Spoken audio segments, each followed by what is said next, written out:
Some traditions teach that all reality is rooted in one infinite ground, sometimes referred to as pure being or consciousness.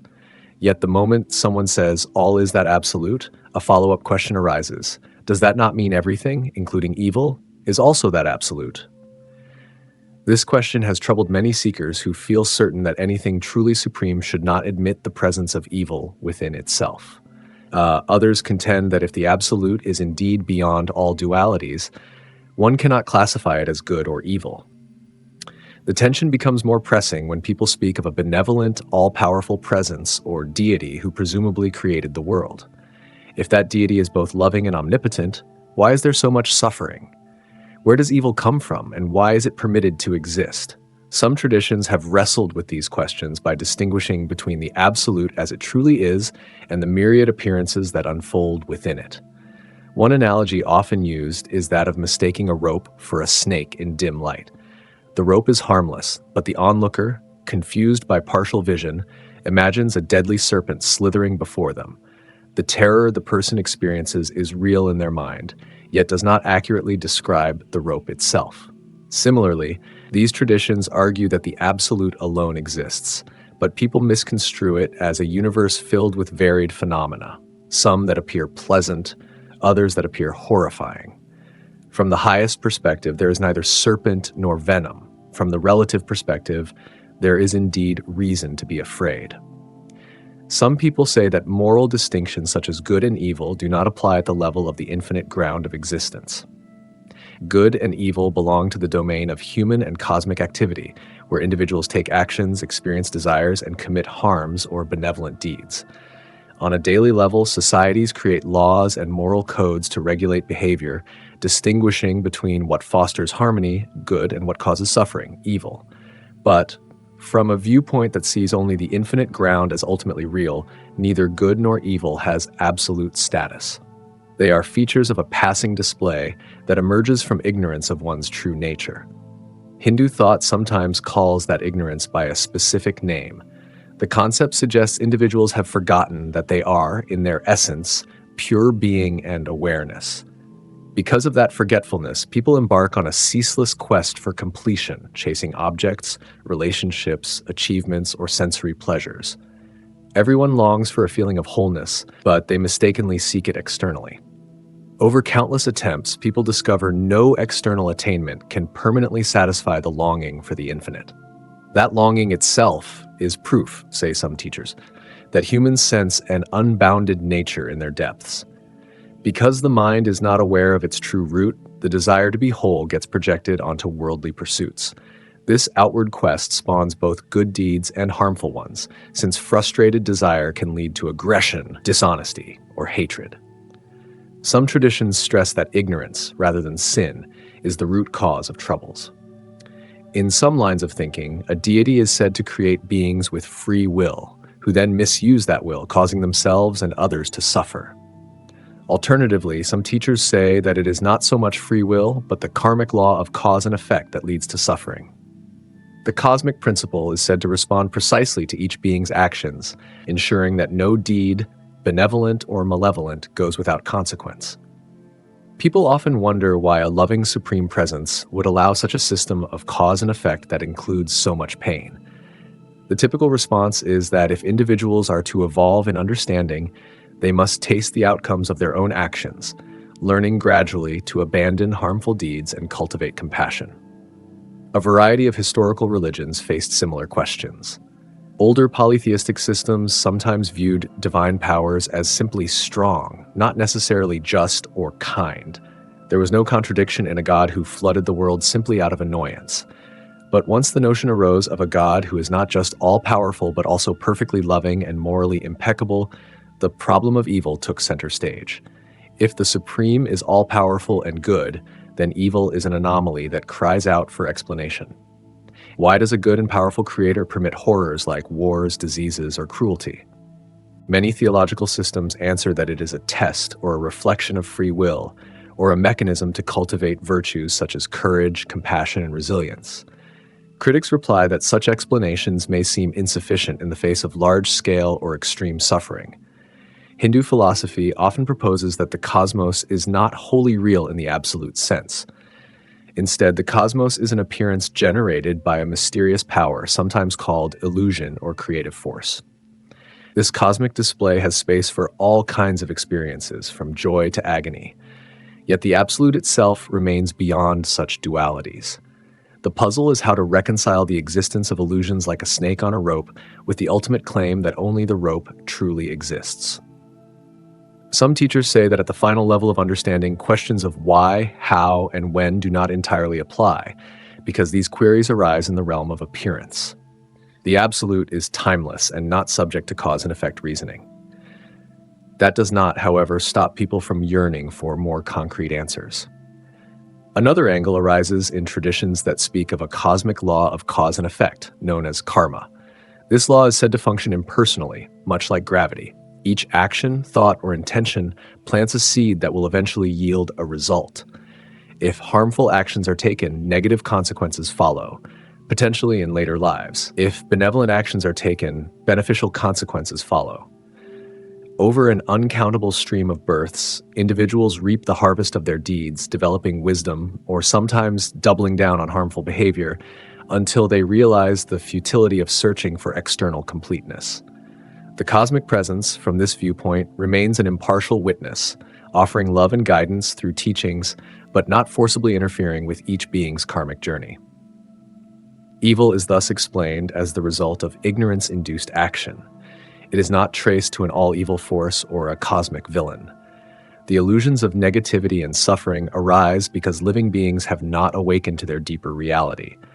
Some question whether that adequately addresses large-scale tragedies that seem to be no one's individual fault, such as natural disasters.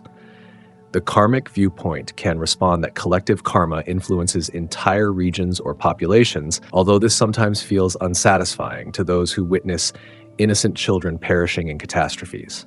Yet the impetus behind the karmic explanation is that no event is random. Every occurrence is connected to prior causes, even if those causes lie beyond our immediate perception.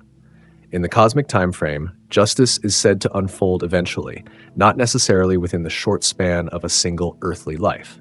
An alternative approach sees the presence of what might be called destructive forces as part of a bigger tapestry. In older dualistic systems, there were gods of light and gods of darkness locked in perpetual conflict. The notion that the world is a battlefield between good and evil powers is ancient and can be found in multiple cultures. Over time, certain religions refined or replaced that view with the idea that only one supreme reality exists, and negativity arises from limited understanding or the natural interplay of complementary forces. Yet the moral dimension, the intense human experience of sorrow and wrongdoing, demands an explanation beyond a simple balancing of energies.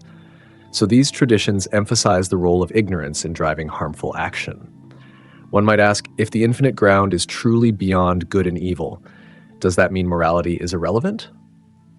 Some teachers respond that morality is essential at the relative level because one must develop purity of mind to realize higher truth.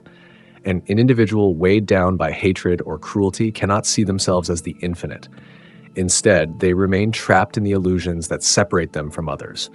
Kindness, self-control, and honesty gradually refine the mind, helping it become clear enough to sense the deeper unity. So from a pragmatic standpoint, moral discipline is indispensable, even if from the ultimate perspective, there is no abiding distinction between good and evil. A connected issue is how the sense of a compassionate, fatherly, or motherly presence fits into the more impersonal framework of the infinite ground. People who are drawn to personal devotion sometimes speak of a supreme parent who loves creation. Then they ask, if that parent is omnipotent, why not spare the children from agony? The answer typically appeals to the need for a learning process, like a parent who allows a child to face challenges, trusting that struggle can cultivate strength and maturity. But critics point out that a human parent would never allow the extremes of suffering that many endure in the world. So, the matter remains contentious. Some investigators of spiritual thought compiled many answers that different faiths, philosophies, and literatures have proposed to the problem of evil. Over 20 possibilities were enumerated, including free will, character building, karmic law, illusions of duality, or the existence of an evil principle independent of good. After examining them, some concluded that the karmic law set in an impersonal cosmic framework is one of the more thorough solutions, despite its own complexities. The reason is that it does not posit an all-powerful being who is both good and yet somehow allows or wills suffering. Rather, it suggests that each living being's experience is shaped by their own prior actions. The cosmic presence, while transcendent, is not an interfering agent that micromanages events.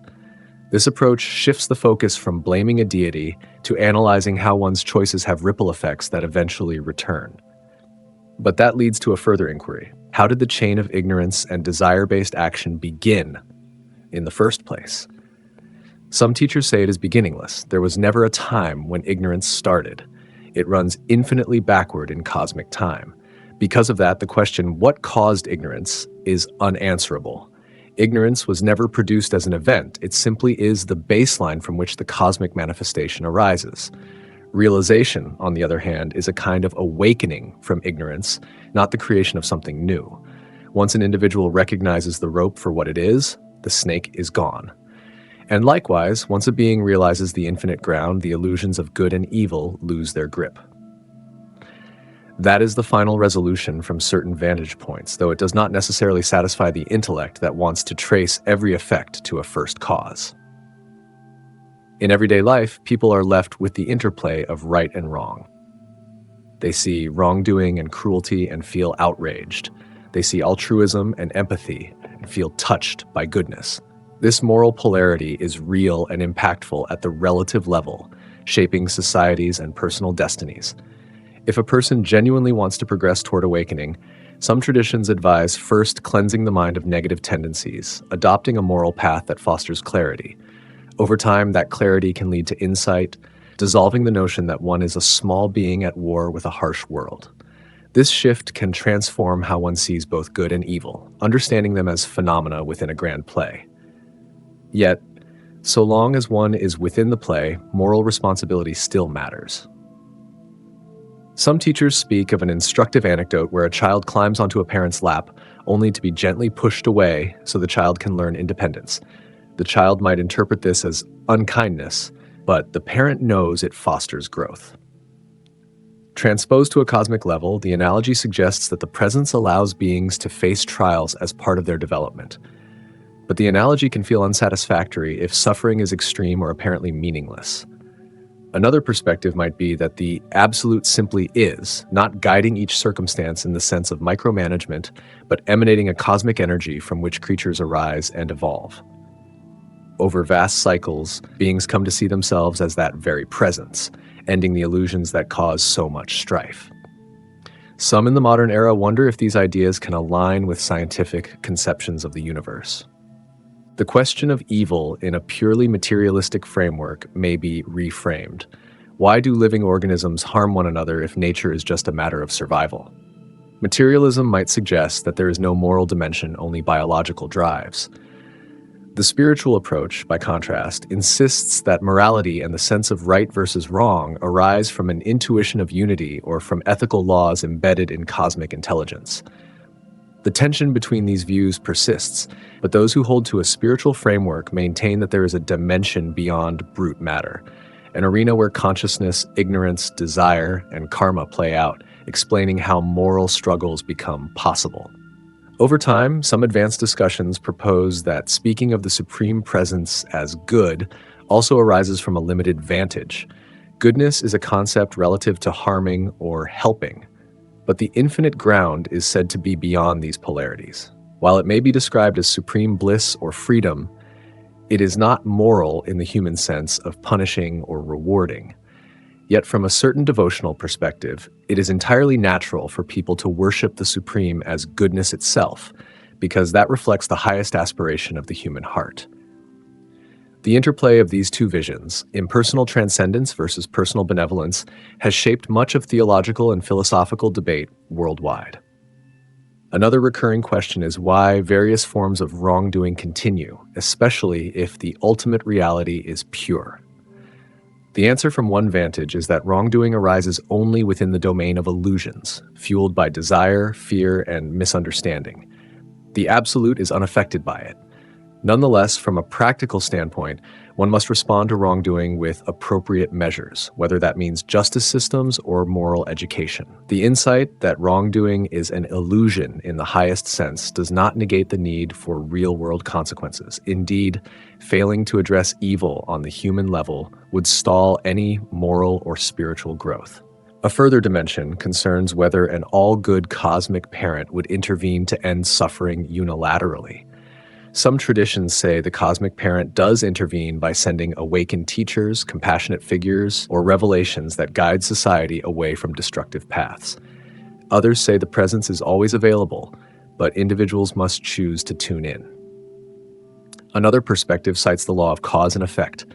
Direct interference would undermine the lessons learned through experience. In sum, there is no single or simple resolution. Instead, multiple facets are offered: personal growth through karma, the unreality of dualities at the highest level, and the role of free will or moral effort in refining behavior. Some examine the underlying conflict.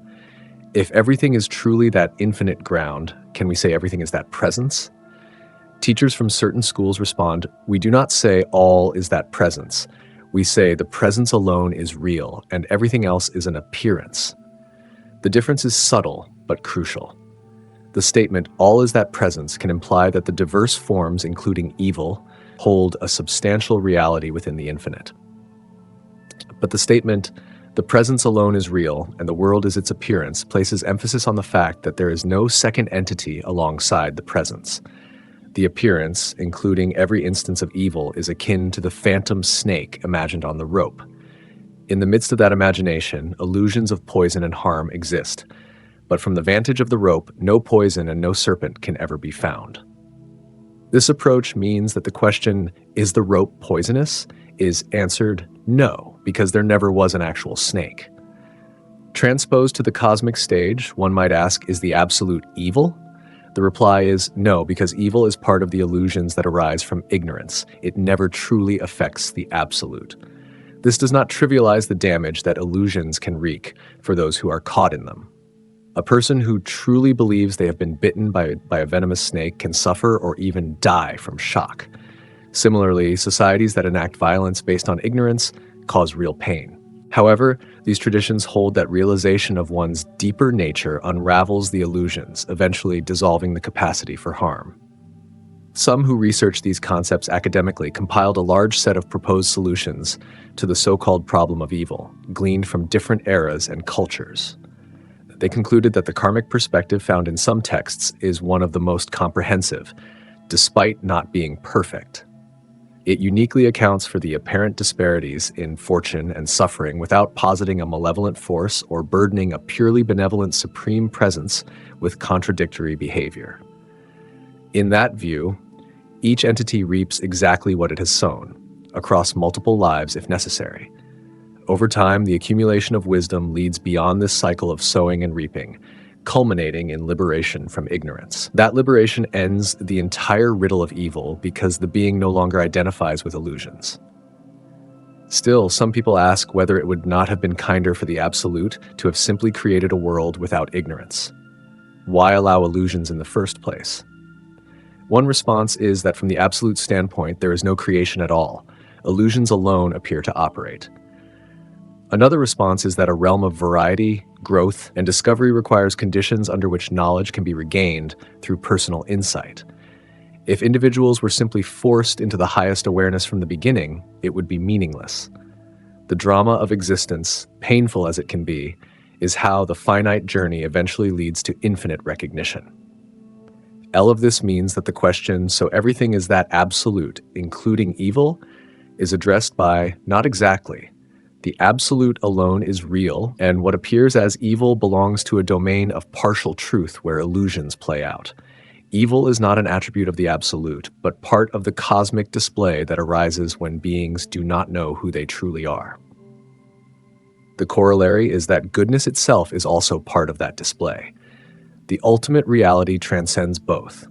For daily living, the conclusion might be that individuals ought to practice virtue, compassion, and wisdom, acknowledging that these qualities purify the mind and open the door to realizing the infinite ground. It is not enough to say evil is unreal and ignore moral duties. The same tradition typically insists that leading an ethical, empathic life is foundational for higher insight. Once the mind is more refined, advanced contemplation can reveal the deeper truths. Then the being sees that all the storms of good and evil rise and fall in a vast ocean of pure awareness. The storms matter while they last, especially for those caught in them, so the wise do what they can to lessen harm. But ultimately, neither good nor evil taints the boundless essence. In sum, the problem of evil remains a universal puzzle. People from various faiths have tried to solve it by positing an evil entity, seeing it as a test from a loving deity, or by citing karmic law. The approach in certain branches of thought about an infinite ground is that wrongdoing stems from ignorance, and that illusions of separation drive harmful acts. The infinite ground itself remains unstained, just as the rope is never actually poisonous. At the same time, traditions emphasize that so long as individuals experience the relative domain, moral discernment and responsible action are imperative. The illusions cannot be waved away by empty words. They must be examined and dispelled through genuine insight, ethical conduct, and spiritual practice. Some modern interpreters add that this perspective does not override compassion. While these teachings label the world as an appearance, the suffering within that appearance feels real to those who endure it. Compassion, kindness, and social responsibility are seen as necessary expressions of a holistic understanding. Only a mind purified by such virtues is capable of seeing through illusions entirely. With the illusions dissolved, the question of evil no longer exerts its sting, because one abides in the knowledge that the absolute is untouched by the ephemeral. Yet, in the process of reaching that understanding, earnest efforts to reduce harm remain a core part of genuine spiritual maturity. Hence, the statement, "all is that absolute," is nuanced. The more precise assertion is, that absolute alone exists, the rest is an apparent manifestation shaped by ignorance. Evil emerges from that ignorance, so the absolute cannot be held responsible for it. Furthermore, the cosmic principle of cause and effect ensures that harmful actions reverberate back on those who commit them. Over time, this dynamic fosters insight, teaching that one cannot find fulfillment in inflicting pain. Ultimately, the path forward includes recognizing illusions for what they are, adopting moral behavior that elevates the mind, and turning inward to experience the boundless essence beyond good and evil. That essence is free from all constraints, yet it is also the stage on which the mighty drama of life unfolds, a drama that only finds lasting resolution when ignorance is lifted and the infinite is recognized as one's true self.